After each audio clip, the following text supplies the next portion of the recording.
import substitute, cost effective, pollution free और indigenous। इसने अपने बच्चों को के भविष्य के लिए पैसा कमाने के लिए सभी के भविष्य को खराब कर दिया है, सभी के सपने चकनाचूर कर दिया है। तो ये गन्ने का रस और एथेनॉल बनाना बंद करे और शुद्ध पेट्रोल और डीजल मुहैया करवाई है बीजेपी सरकार। मैं नितिन गडकरी आप लोगों की गाड़ी जब तक बर्बाद नहीं कर दूंगा मैं जान से नहीं बैठूंगा। एथेनॉल मिलाना बंद करो, बंद करो, बंद करो। खरं म्हणजे मी प्रेरणास्त्रोत वगैरे काही नाही आहे। आजकाल मी काही जास्त काम करू शकत नाही। ज्यावेळी करू शकलो तेव्हा आता मी पण कामातून माझं पार्टिसिपेट कमी झालं। मी सगळ्यांना सांगितलं तर नवीन नवीन पिढीच्या हातात काम दिलं पाहिजे। देशात सध्या एकच नाव गाजते ते म्हणजे सीजेपी। कारण मोबाईल मधला तरुण रस्त्यावर उतरला आणि नेत्यांना घाम फोडला। मोदी सरकारच्या काळातील 12 वर्षातला पहिला राजीनामा घेतला। त्यानंतर आता देशात सगळ्यात जास्त चर्चा होतीये E20 आंदोलनाची। सोशल मीडियावर यावरून अनेक प्रतिक्रिया उमटत आहेत।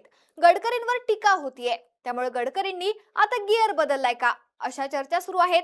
कारण नागपुरातील एका कार्यक्रमात बोलताना मी आता थकलोय, जास्त काम करू शकत नाही असे संकेत गडकरींनी दिल्यानं त्यांच्या निवृत्तीच्या चर्चांनी जोर धरलाय।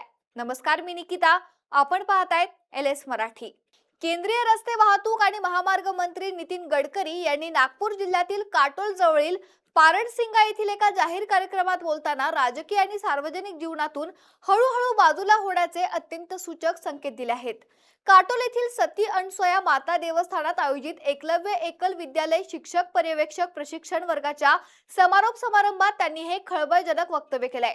गडकरी म्हणाले की मी गेल्या 30 वर्षांपासून सार्वजनिक जीवनात सतत आणि अहोरात्र काम करत आहे। या प्रदीर्घ प्रवासात अनेक चढ उतार पाहिलेत, अनेक महत्त्वाचे टप्पे पार केले आणि अनेक पुरस्कारही मिळाले। परंतु आता मी पूर्वीसारखं जास्त काम करू शकत नाही आणि म्हणूनच आता नव्या पिढीला काम करण्याची संधी दिली पाहिजे। त्यांच्या या वक्तव्याने संपूर्ण महाराष्ट्राच्या आणि देशाच्या राजकीय वर्तुळात मोठी खळबळ उडून दिली आहे। दिल्लीपासून गल्लीपर्यंत त्यांच्या राजकीय भविष्याबाबत आणि निवृत्तीच्या शक्यतेवर जोरदार चर्चा रंगू लागली आहे। आणि हेच काम म्हणजे सामाजिक दायित्व, हेच काम म्हणजे राष्ट्रीय जबाबदारी आणि हेच काम वाढवायचं आहे। खरं म्हणजे मी प्रेरणास्त्रोत वगैरे काही नाही आहे। आजकाल मी काही जास्त काम करू शकत नाही।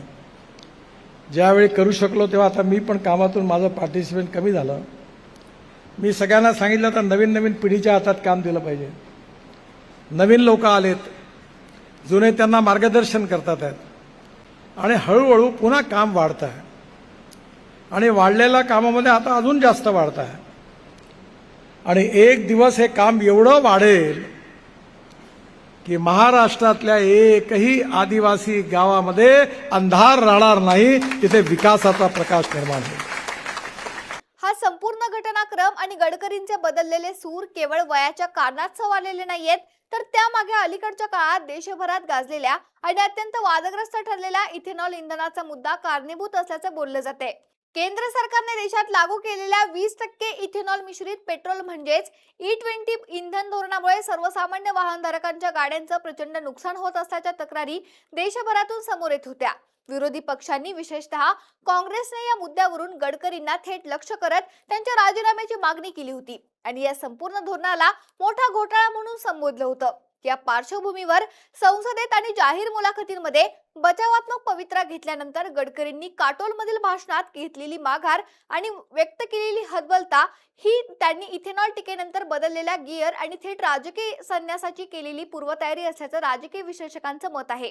काटोलमधील या कार्यक्रमात बोलताना नितीन गडकरी अत्यंत भावुक आणि अंतर्मुख झालेले पाहायला मिळाले। त्यांनी आपल्या तरुणपणीच्या आणि सुरुवातीच्या राजकीय संघर्षाच्या आठवणींना उजाळा दिला। ते म्हणालेत की सुरुवातीच्या काळात आणि भारतीय जनता पक्षाचे काम करत असताना आम्ही वेळेची आणि आरोग्याची कोणतीही पर्वा केली नाही। पक्षाचं काम करताना केवळ समोसे खाऊन आणि कुठेही चटईवर किंवा जमिनीवर झोपून दिवस काढले आहेत, कारण त्यावेळी शरीरात कमालीची ऊर्जा होती आणि ध्येयाने झपाटलेले दिवस होते। या जीवनशैलीमुळे आरोग्याकडे पूर्णपणे दुर्लक्ष झालं होतं। मात्र कोरोना महामारीच्या भीषण संकटानंतर मी स्वतःच्या आरोग्याबाबत प्रचंड शिस्तबद्ध झालोय। आता मी दररोज न चुकता योगासने आणि प्राणायाम करतो, कारण तब्येत चांगली असेल तरच माणूस आयुष्यातील आनंदाचा उपभोग घेऊ शकतो, असं त्यांनी स्पष्ट केलंय. आरोग्य आणि सत्तेचा संबंध जोडताना गडकरींनी सत्तेच्या राजकारणावर अत्यंत मार्मिक आणि कडू भाष्य केले. ते म्हणाले की जर तुमची प्रकृती आणि शरीर साथ देत नसेल तर मिळालेली सत्ता आणि सर्वोच्च पद हे पूर्णपणे निरर्थक आणि काहीही कामाचे ठरत नाही. हे सांगतानाच त्यांनी स्पष्ट शब्दात कबुली दिली की आता पूर्वीसारखे अहोरात्र धावपळ करणं आणि प्रचंड काम करणं माझ्या शरीराला झेपत नाही. जुन्या पिढीने कायम सत्तेला आणि पदांना चिकटून राहणं योग्य नाही, तर योग्य वेळी हळूहळू बाजूला होऊन नव्या दमाच्या तरुणांना आणि नव्या पिढीला नेतृत्व करण्याची आणि काम करण्याची संधी दिली पाहिजे, असं प्रतिपादन त्यांनी केलंय. गडकरी सारख्या भाजपच्या ज्येष्ठ आणि दिग्गज नेत्याने थेट नव्या पिढीला संधी देण्याची आणि जास्त काम न करण्याची भाषा केल्यामुळे ते सक्रिय राजकारणातून सन्मानजनक निवृत्ती घेण्याच्या विचारात असल्याच्या कयासांना मोठी बळकटी मिळाली आहे. या संपूर्ण विधानाला जोडणारा सर्वात महत्वाचा आणि कळीचा धागा म्हणजे गेल्या काही महिन्यात केंद्रीय रस्ते वाहतूक मंत्रालयावर आणि वैयक्तिक नितीन गडकरींवर इथेनॉल धोरणांमुळे झालेली तीव्र चिखलफेक आणि टीका होय. नितीन गडकरी हे गेल्या अनेक वर्षांपासून देशात खनिज तेलाची आयात कमी करण्यासाठी आणि शेतकऱ्यांना आर्थिक बळ देण्यासाठी इथेनॉल, ग्रीन हायड्रोजन आणि जैव इंधनाचा सातत्याने पुरस्कार करत आले आहेत.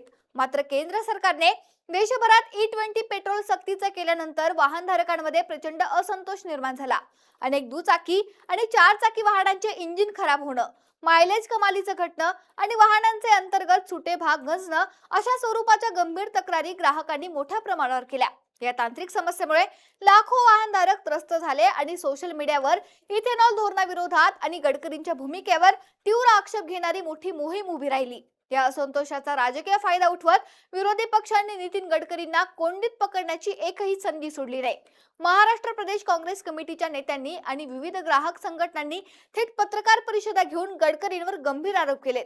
विरोधकांचा मुख्य आरोप असा होता की इथेनॉल मिश्रित इंधनामुळे देशातील कोट्यवधी सामान्य नागरिकांच्या वाहनांचे अतोनात नुकसान होत आहे आणि दुसरीकडे इथेनॉल निर्मिती करणाऱ्या मोठ्या साखर कारखानदारांना आणि कंपन्यांना मात्र अब्जावधी रुपयांचा नफा मिळवून दिला जातोय.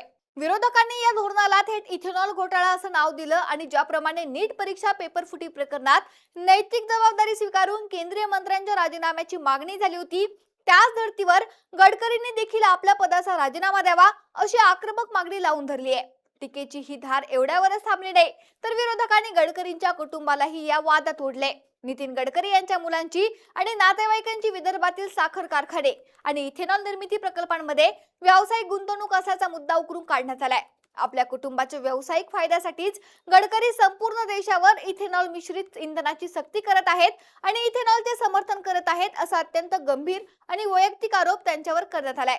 सलग 10 वर्षांहून अधिक काळ देशाच्या पायाभूत सुविधांचा चेहरा बदलणारा आणि पारदर्शक कारभारासाठी ओळखला जाणारा एक कार्यक्षम मंत्री म्हणून गडकरींची प्रतिमा राहिली आहे. परंतु या इथेनॉल वादामुळे आणि वैयक्तिक आरोपांमुळे त्यांच्या स्वच्छ प्रतिमेला मोठा धक्का पोहोचला आणि ते राजकीय दृष्ट्या कमालीचे अस्वस्थ झालेत.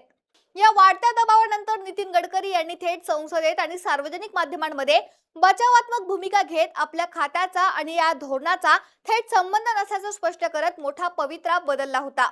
एका राष्ट्रीय मुलाखतीत आणि अधिकृत निवेदनात गडकरींनी जाहीर केले की देशातील इथेनॉल मिश्रण धोरण, पेट्रोलची उपलब्धता आणि E20 इंधनाचे नियम ठरवणं हे माझ्या रस्ते वाहतूक आणि महामार्ग मंत्रालयाच्या अंतर्गत येतच नाही. हा सर्व विषय केंद्रीय पेट्रोलियम आणि नैसर्गिक वायू मंत्रालयाच्या आखत्याखाली येतो.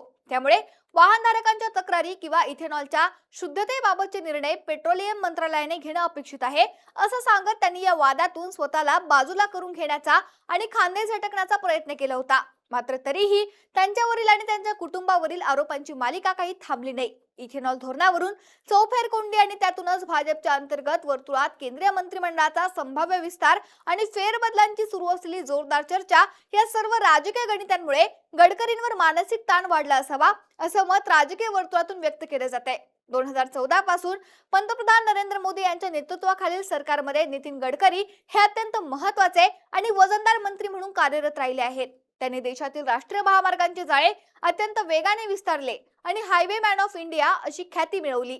परंतु गेल्या काही काळापासून पक्ष संघटनेत आणि सरकारमधील अंतर्गत सत्ता संघर्षात त्यांचे स्थान पूर्वीसारखे मजबूत राहिले नसल्याच्या वावड्या वारंवार उठत होत्या. अशा स्थितीत इथेनॉलच्या निमित्ताने झालेल्या आरोपांमुळे व्यथित होऊन त्यांनी थेट जनतेच्या दरबारात जाऊन निवृत्तीचे संकेत देण्याचं धोरण स्वीकारल्याचं दिसतंय. नितीन गडकरींच्या या विधानाचा आगामी महाराष्ट्र विधानसभा निवडणुकीवर आणि भाजपच्या अंतर्गत समीकरणांवर काय परिणाम होणार आहे हे पाहणं अत्यंत महत्त्वाचं ठरणार आहे. इथेनॉलच्या धोरणावरून बॅकफूटवर गेल्यानंतर आणि विरोधकांच्या वैयक्तिक आरोपांनी घायाळ झाल्यानंतर गडकरींनी थेट सेवानिवृत्तीचे आणि थकव्याचे अस्त्र बाहेर काढून विरोधकांची हवा काढून घेण्याचा प्रयत्न केला आहे की ते खरोखरच प्रकृती स्वास्थ्यासाठी आणि नव्या पिढीच्या स्वागतासाठी दिल्लीचं राजकारण सोडणार याचं उत्तर येणारा काळच देईल. परंतु काटोलमधील या भाषणाने त्यांनी तुर्तास महाराष्ट्राच्या राजकीय पटलावर एक मोठा भूकंप घडून आणलाय एवढं मात्र नक्की. Bureau report LS Marathi.